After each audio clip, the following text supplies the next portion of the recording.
He called me up, though, that morning when he got there. Did he? And I remember you telling me somewhere along the line that you had a talk with Sister Hinckley about me. That you knew that he was going with this other girl, Donna. Donna was a good-looking, Beautiful girl. Oh, boy, she was a knockout. And, but he said he knew, even during his mission, that she wasn't going to do it. And how many husbands has she had since she's been married? 2. 2? The second one died. Hmm. She was But, divorced from the first one. But he came back to her after his mission. Hmm. But he told me, he said he talked with Sister Hinckley about it, and he even talked about me, and he said he wrote me a letter, but I never got it. He never sent it. Hmm. So when he came home, I was practically engaged to another fellow. Are you just recording? Mm-hmm. Oh. Well, this is good stuff. This is what the kids want to hear. Yeah, this is the love story that he didn't tell you about. Mm. But because we met when we were in high school. Mm-hmm. He told us about that probably. Mm-hmm. And but we always went out just as groups, you know. Play tennis with Marv. And he said all of his cousins, he had so many cousins that lived right in that same ward that I did and in that same area.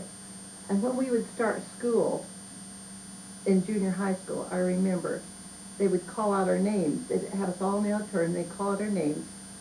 And there would be Jean Ball Parsons, Beth Ball Emney, Jack Ball Lake, all these balls. See, they all carried the middle name of Ball, so you knew they were all cousins. And so I knew all of his cousins. Uh-huh. But, and we were just really good friends, and we'd go together. You know, when I started going, and did he tell you about when he came to me the first date? No. We were both in high school. It was during the summer. I had met him at a girls' dance, where the girls traded dances, and in the high school, and danced with him, you know, a few times. And then he called me up in the summer, and he came out to the house, and he'd been working out on the salt flat. He was just as dark as you can imagine, because his skin is swarthy anyway, and it just got so dark. And so when he came in, I introduced him to my mother. She said, "Helen, could I see you just a minute?" I went out, because she said, "What nationality is he?" And, but that was, we didn't go out just as individuals. Mm-hmm. We'd go out with groups and just have so much fun. Mm-hmm. So, we never had, it wasn't a serious, lovey companionship. We laughed a lot. We did a lot of fun things in a group. And then he met Donna. She was a very beautiful girl, and I was, those are the days that you danced with everybody, you know, you traded dances, and you did that because then you'd get a date for the next weekend with somebody you danced with. That was the general Smart idea. move. Smart. And so I was going out with different guys, and we all did. Everybody went out with different ones. Just going steady wasn't then at all. But then he started going with Donna, and that was fine because there was nothing between us except being good friends. So when he went on his mission, I went down to the train to tell him goodbye. That's the only way the missionaries went, was by train then. And he was running up and down there kissing everybody. And that was the first time I ever kissed him. But I don't think he even knew he was kissing everybody. So then we corresponded while I was on the mission. Then he called me up the morning he got home. It was a Sunday morning. Said he'd see me in church. And I did. And that night as I walked to church, I was with Steve, who I'd been going with. This is the fellow I'd been going with. He was 11 years older than I was. Good worked heavens, at the same Grandma. place, worked at the same office I did. She was engaged to him. And, I never knew that. well, actually, when Ralph came home, he came home on a Sunday, and I was going with Steve. I didn't have a diamond from Steve, But I knew Steve, he had a car, he had a boat, he was going to build a house and all this stuff, you know. Had a good job. And he wasn't very active in the church. And this worried my folks so much. Mm-hmm. But he would go to church with me. Mm-hmm. We were late going to church that Sunday night. I was looking forward to seeing Ralph because I talked to him that morning. And we walked in and everybody was standing singing. They used to stand up to sing the opening song. As I walked in the back door, Ralph was sitting on the stand. He was going to give the closing prayer, I think, or something. And I stopped, just as sure as I'm sitting here talking to you, I stopped in my tracks and this voice said, "That's the man you're going to marry." Hmm. And I knew it. Just right there. And Steve was standing right beside me. Did Steve hear that too? Nope. No. Just come on, go get a seat. And I talked to Ralph afterwards. This was Sunday. The next day, we were at his cousin's place. I went up to his cousin's place. We had a little sewing club. We met every Monday, and we'd sit and visit, about 12 girls, and half of them were his cousins. So who shows up? Ralph, to see his cousin. Mm-hmm. And he'd borrowed his brother's car, and he offered to take us home. We all lived within 2 blocks of the place, I think. He offered to take us home. He took everybody home. He brought me home last. Mm. And we both knew. He knew. And there was his girlfriend Donna sitting down there in the row at that meeting. And I thought, oh, we wondered, what in the world are we going to do? And it was the next day that Steve presented me with the diamond. Wanted to, he thought, I think, sensed something was happening. And I accepted it, but inside I thought, I should feel different. Being engaged, a girl should feel different from this. Mm. And I went home that night with this diamond on my finger, not very happy, because Ralph and I both kind of expressed how we felt to one another the night before. And I got in the house, and my mother, of course, was crying. She loved Ralph. Even though he was kind of crazy, but she really liked him. And I just couldn't stop crying. I said, I can't marry Steve. I just can't. He'd gone home, of course, by this time. Mm-hmm. And we sat up most of the night, my mother and Dad and my brother Paul, and we talked. And Paul said, no, Steve wouldn't want you to have this ring. He wouldn't want to put you under that obligation if you didn't love him. Mm-hmm. So the next morning when Steve came to pick me up for work, Paul went out with the diamond in his hand and handed it to Steve. And Paul was a big kid, so Yeah. nothing was going to happen. And Steve was understanding, you know. Mm-hmm. But there were a few days there that Ralph wanted to go back on the slow boat to China someplace because it was shaky all the way through. Mm-hmm. But it only lasted a few days, didn't it, honey? And we got it all straightened out. There was no doubt in that either. My It mind lasted said. a few days, Grandpa. Was it 50-some-odd years later? So it worked out fine. Mm. And I continued working for a while. We didn't, that was in February, I think, when you came home, wasn't it? And and Ralph, we went together until the summer, and that's when we decided we needed to talk to my folks about getting married. And he was working at the time then, but I remember he came in that night to talk to my folks, and he was really scared. My mother and Dad were over at the church, and they came in. He says, I'd like to talk to you. So we sat in the living room, and there was a doorway that went into my mother and Dad's bedroom off of the living room that my dad had built, this doorway. And it had a velvet curtain instead of a door there. And all of my brothers and sisters were inside that curtain. It was just folds out like this.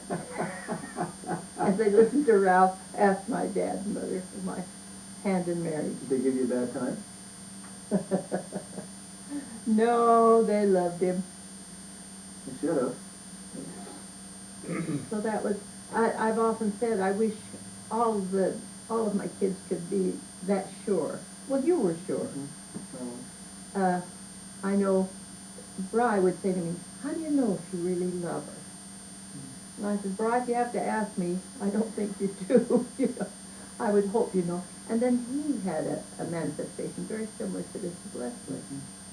And that's so neat when there's no doubt. You're just a sure thing. Yeah. So that made it nice. Our family's been pretty blessed that way. Yeah.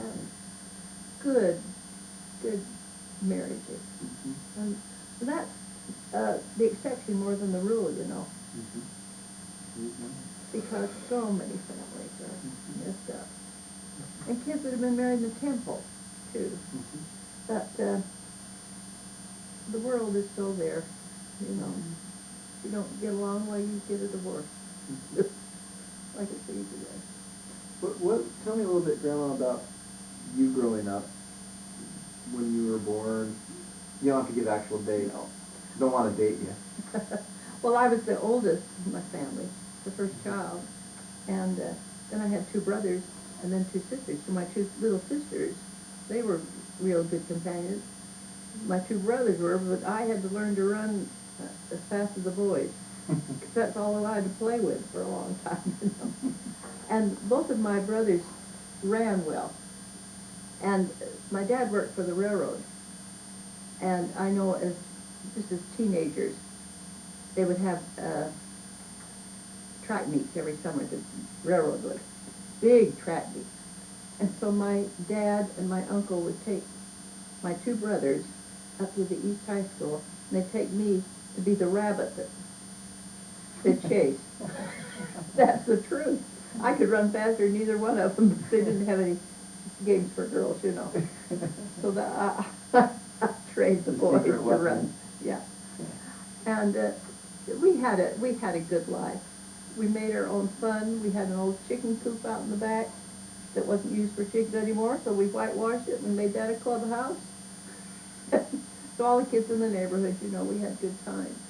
We lived just a mile from my grandmother's home, and just a mile from Liberty Park. She lived right by close to Liberty Park in Salt Lake, which is between,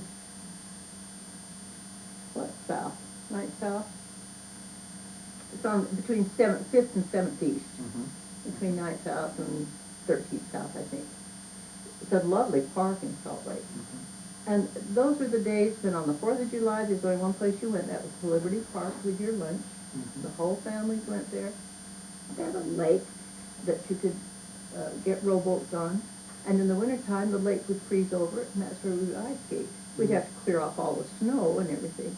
But that was all part of it, you know. And down in the summertime, many of the businesses would hold their picnics for their employees down there.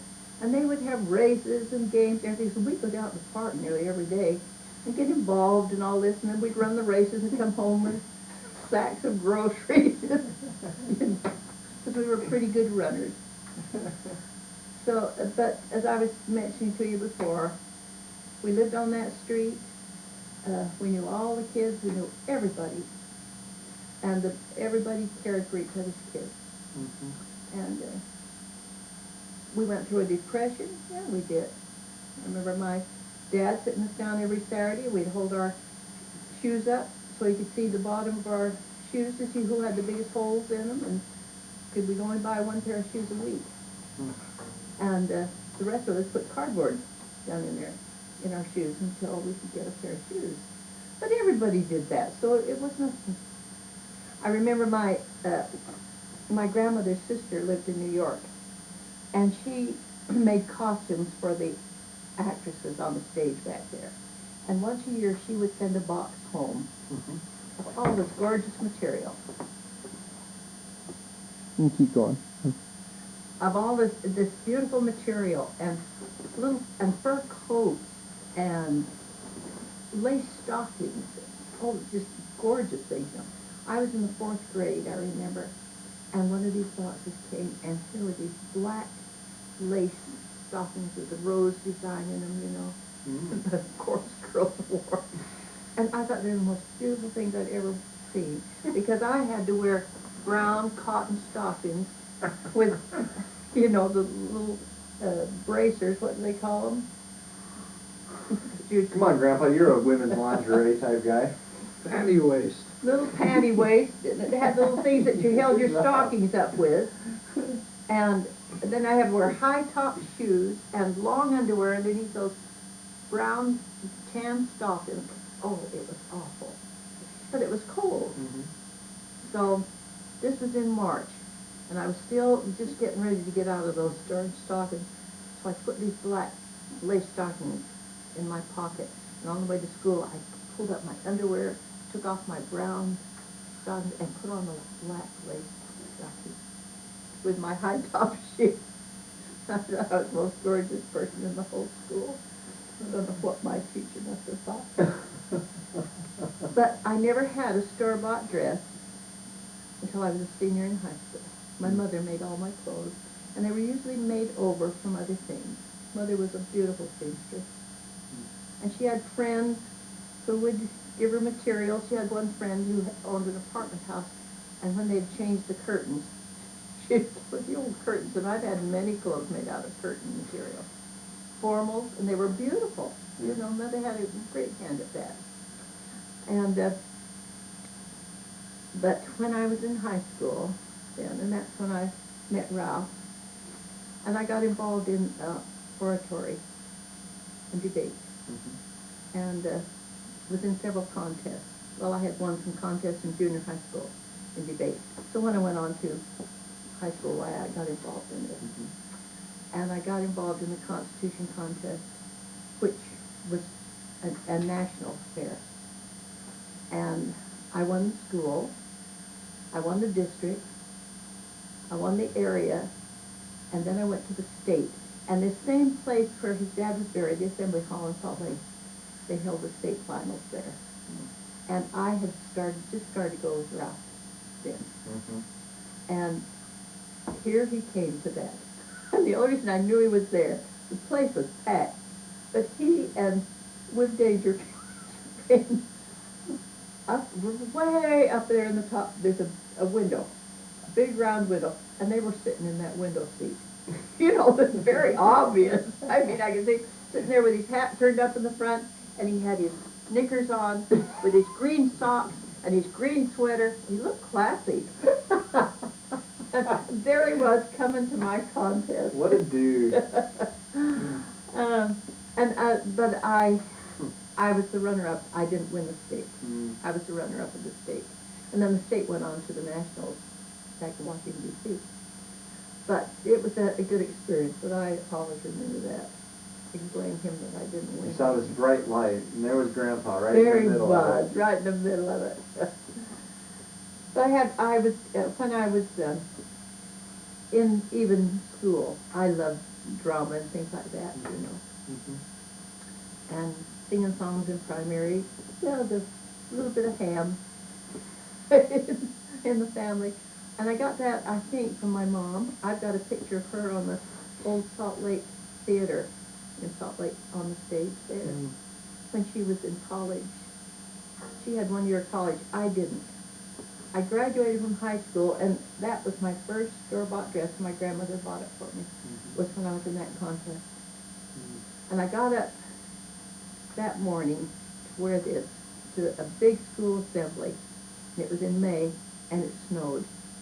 And I had this beautiful white dress with a royal blue jacket and the red and white stripes.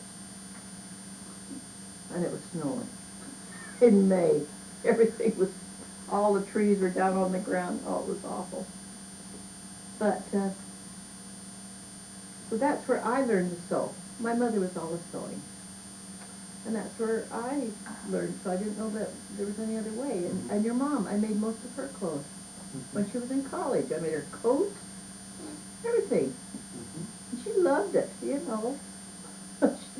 Nobody else knew the difference anyway. And she'd take me down, she'd say, oh, look at that. So we'd draw a picture of it and come home and make it. But I'd go around when I was just a little kid. I loved to sew, and I would go to my neighbors and see if they had any old things that they were going to throw away. I would make a little dress for their little kids. And I did that. You know, I'd cut it up and I'd make dresses for their little kids, for our dolls and all. So it was a fun time, because we never knew that we needed anything more than what we had. I graduated from high school when I was 16. They only had 11 years. They didn't go full 12 years then. Got my first job at Peter Bryan in the office. And then I had an uncle who was an accountant. He got me a job with the Associated Oil Company in Salt Lake. I had a lot of good friends, a lot of good dates. I think nearly every weekend I went out with somebody. Most of them were different ones each, and I'd go out with them at different times, you know. But nothing serious. But then when I started working for Associated Oil Companies, and when I first started to work, Jared, my monthly salary was $62 a month. That was the minimum wage. And families were subsisting on that. Can you believe that?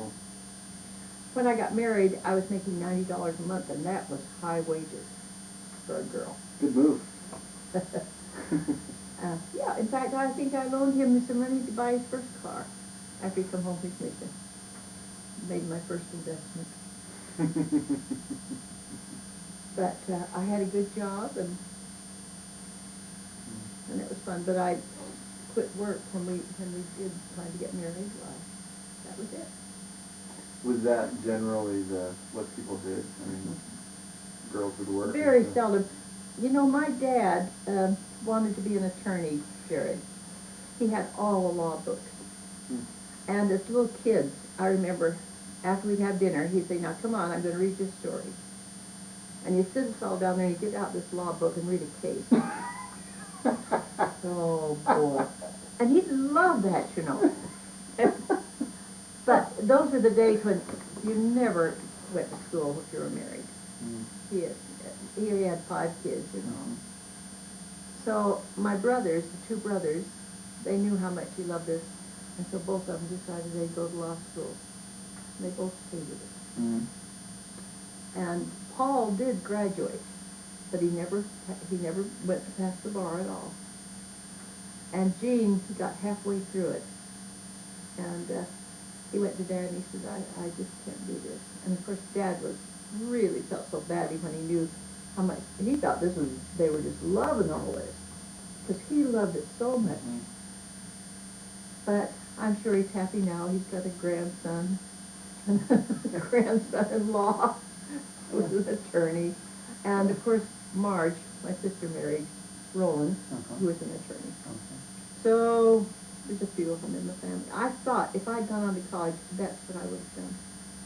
Because I loved speaking and debating. And which would have been not many females were. Not too many at that time, not too many at that time.